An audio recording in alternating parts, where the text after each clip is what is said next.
In a world that's full of turbochargers and the silent hum of electric motors, this one still roars proud. To the left side of me, ladies and gentlemen, this is a 2025 Lexus IS500 F Sport. Let's get into it.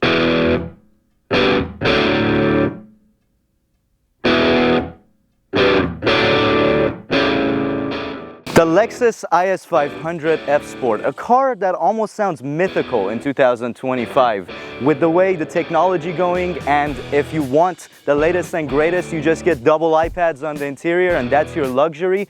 This car sticks out like a sore thumb, and in a good way to a lot of enthusiasts. Under the hood of this behemoth is a 5-liter V8 naturally aspirated engine in a 4-door sedan, and that is it. If you want that recipe, there are no other contenders. Everything else is either forced induction or smaller engine displacement. And if you are looking after that recipe, well, the sad news is that it's going away. So today we're gonna go ahead and show you if the IS500 is the right car for you and worth $70,000 of your green cash. Without further ado, let's go ahead and take a walk around of this thing and show you every little bit. So the third generation, or the XE30 Lexus IS, came out all the way back in 2013. Of course, this is a fully facelifted version of that car, but still the underpinnings are that good old school sports sedan, and that is visible in the exterior. You can start with these gorgeous headlights with the L-shaped daytime running light inside of them, and these 3 little marbles inside that work as your LED headlights. Right next to it, we have the iconic chiseled up Lexus grille, here wearing its gloss or piano black, and inside of that is your radar Lexus emblem right underneath the camera. Let's go ahead and take a look at the wheels and tires that come on the Lexus IS500. And yes, these are BBS wheels from the factory, and they are part of this flare yellow appearance package. They look absolutely phenomenal. The brake rotors, if you notice on this car, are actually 2-piece brake rotors. That's race car stuff.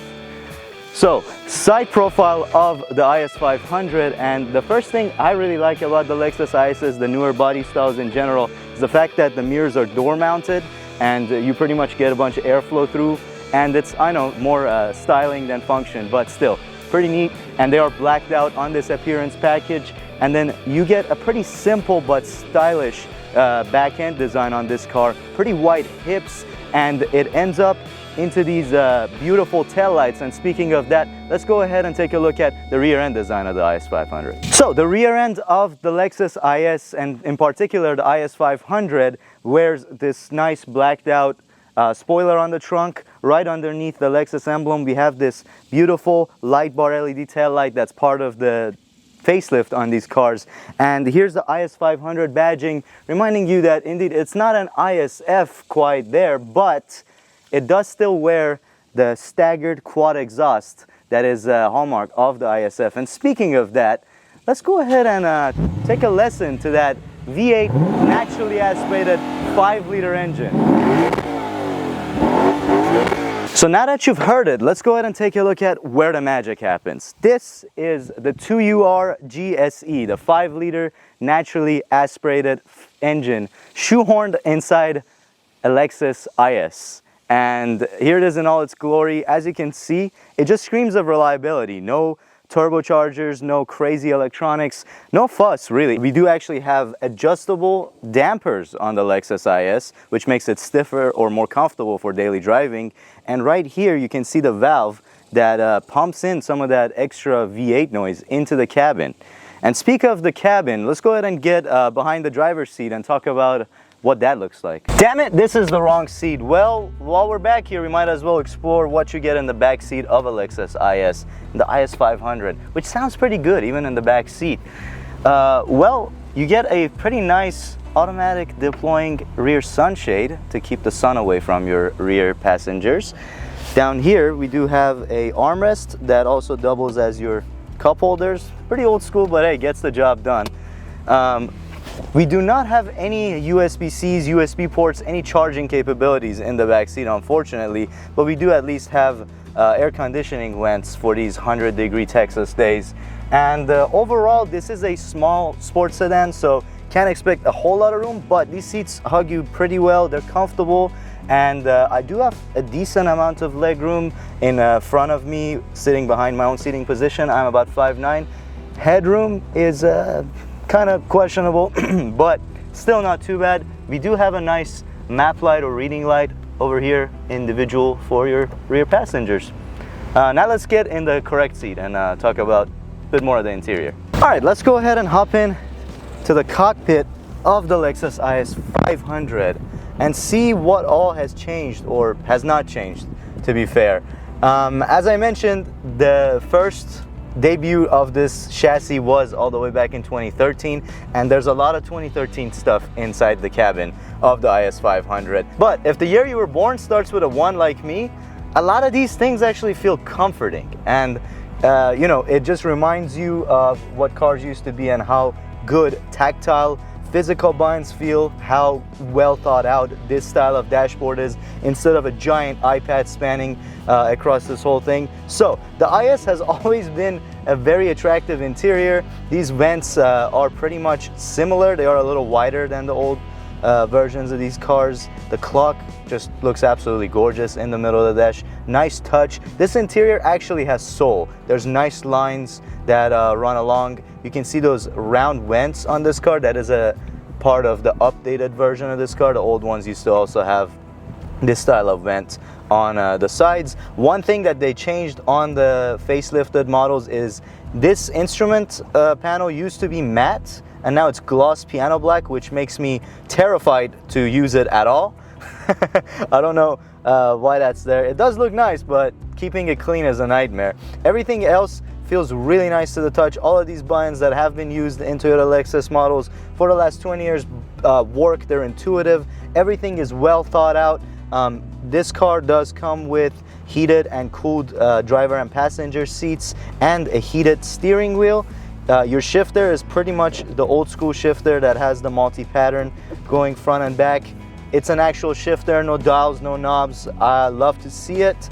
Here's your drive mode selectors. We do have Sport S and Sport S Plus for our sporty driving modes, and push the center is your normal mode. And we also have Eco mode in this behemoth of a V8 that kind of makes your gearing a little different. What is not so intuitive, however, is this entire infotainment system. We still have a trackpad, which never really caught on with the users. To be honest, it is a lot more distracting than if it was a wheel or a knob. The infotainment screen, thank God, has been updated and is now a touchscreen, which is nice. But if you've owned a Lexus product in the last 10-15 years, this is pretty much the same skin. This is not the latest and greatest Lexus has to offer. The new GXs have a much nicer infotainment system. However, the speaker setup and the audio system in this car, the Mark Levinson, as always, is one of the best stereo systems that I've heard inside a passenger vehicle, probably just short of the LX600 that we reviewed. This thing is incredible. It has great mid-range, great surround sound, and great bass, which is a hard few points to hit. This one checks all those boxes and sounds absolutely incredible. So the camera system on this car is fine for what it is. The quality could be slightly better, but gets the job done. We do have a bird's eye view setup on this car, and it works, and the door's open right now, so don't mind that. But you do also have a camera button to the left of the steering wheel. When you press that, this is what pops up. And you might think, oh, you can rotate this around, but no, you just can pause and play. That's your only options. And there's another view, and this just is the same thing, but zoomed in. I don't know how this is supposed to help you do anything, but it's just one of those quirky things that the coolest bit of this whole menu setting is that you can actually select the color of the IS that you own. And I think it's actually cool that they went out of their way to put the flare yellow color in here, which, by the way, is a 1 of 180 special edition. So if you see a flare yellow, just know that it's super special. The seats inside the Lexus IS500 are pretty traditional. They do have very nice suede, and this particular one has this nice yellow stitching matching the flare yellow's exterior. Looks gorgeous. They are heated and ventilated, as I mentioned, and they do have pretty nice side bolsters compared to other IS models. So this car is a combination of comfort and sport, and these seats are the perfect example of that. Another thing that is pretty intuitive, easy to use, and also very beautiful is this entire steering wheel and gauge cluster setup. Nice clicky paddle shifters. This steering wheel that's been around forever, but it's still one of the most beautiful steering wheels in the automotive industry. I really love this Lexus steering wheel. F Sport is embossed on this particular one. The buttons are where your hands know exactly what to touch, and this is the special button inside every Lexus IS F Sport. You have a movable ring where your tachometer is, and this moves to the side and exposes an extra menu that has G-force and a few other things that you can configure with. And the gauge cluster itself switches with your drive mode. So you can see this is Sport S Plus, and you can see that it turns orange as you get close to red line, which looks absolutely gorgeous. This is proof that digital gauge clusters don't have to be boring. Lexus did a great job with this setup. Everything about it looks great. Continuing the theme of this car being a little bit more old school than 2025 is the fact that it has a CD player in 2025, which honestly I do not mind. Like I said, this interior just makes me feel comfortable. It makes me feel welcomed, and that type of stuff just reminds me of good days. And honestly, with the Mark Levinson, if you got some nice tunes, pop them in and enjoy the ride.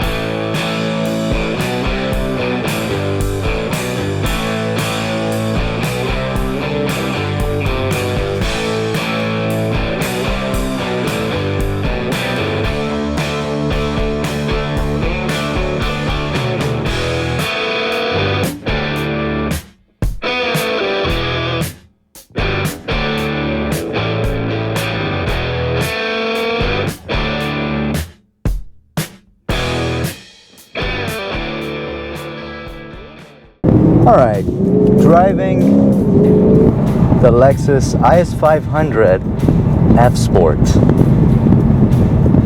And while it's not a full ISF, it's still F Sport, meaning it's got all the good looking exterior bits and all the interior F Sport stuff, plus the adaptive suspension, Yamaha tuned rear dampers, and the IS500 comes with a limited slip rear torsion diff, so it'll do very nice skids, very controlled too, because this steering wheel is actually giving you a good bit of feedback for being, you know, your typical electronic steering.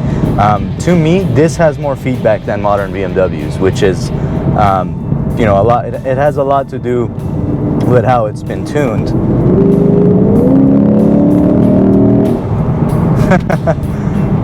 The low rumble of that V8 just sounds absolutely incredible. It's just something you don't get anymore.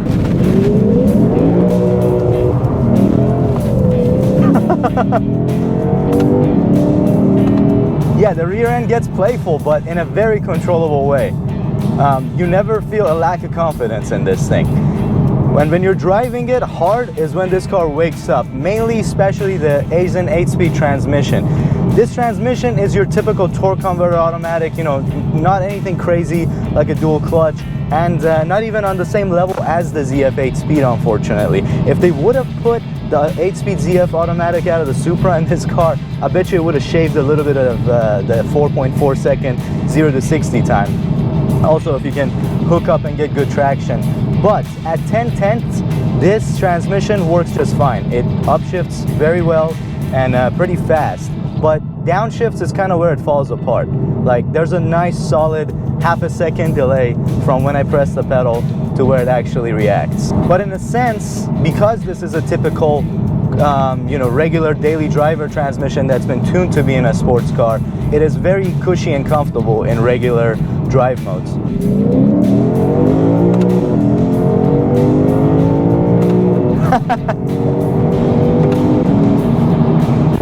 Yeah, those upshifts are actually pretty impressive and pretty quick. I've driven this 8-speed in older Lexus models, and I can confirm that Lexus Toyota's done a pretty good job tuning this thing and changing a few things out to make it feel solid on this car. And in Sport S Plus, everything just looks gorgeous in here. The tachometer gets this nice white ring around it that gets orange and red when you get close to your red line. And speak of the gauge cluster. Let's go ahead and put it in its tilted mode, shift it to the left. Now you can see all the G-forces we're pulling in this thing.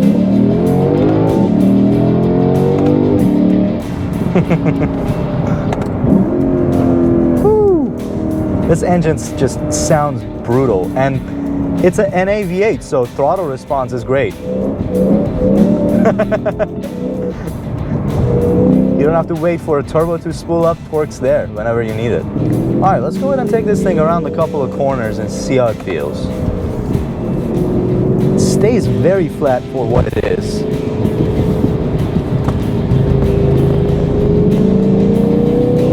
Straight out of the corner. Very minimal body roll, and as I mentioned, this car does have active dampers, so it soaks up the bumps while it also staying flat. Now, if you put it in normal mode, you can feel a slight difference, but this car is stiff as it comes. It isn't your big body Lexus LS, it's an IS after all, so you will feel a little bit of a harsher ride, but by no means it's jarring. It's very well managed. Everything in this car just feels very well balanced. It's a very satisfying car to drive, if that's the right word for it.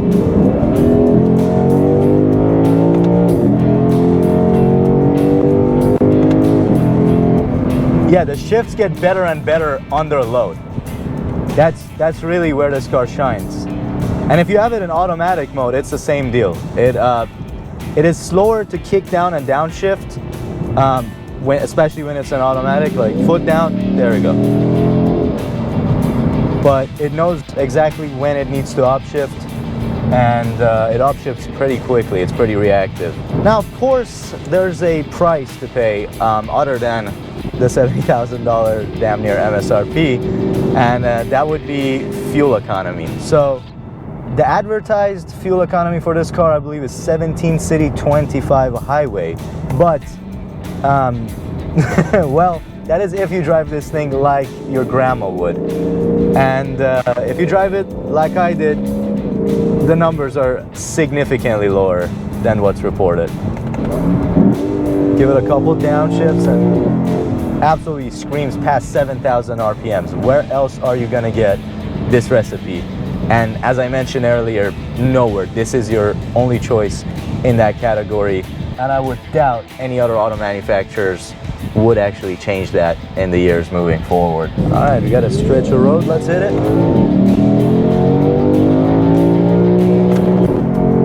And it does hit a bounce off a rev limiter, pretty cool. Woo! The brakes on this thing are actually pretty good.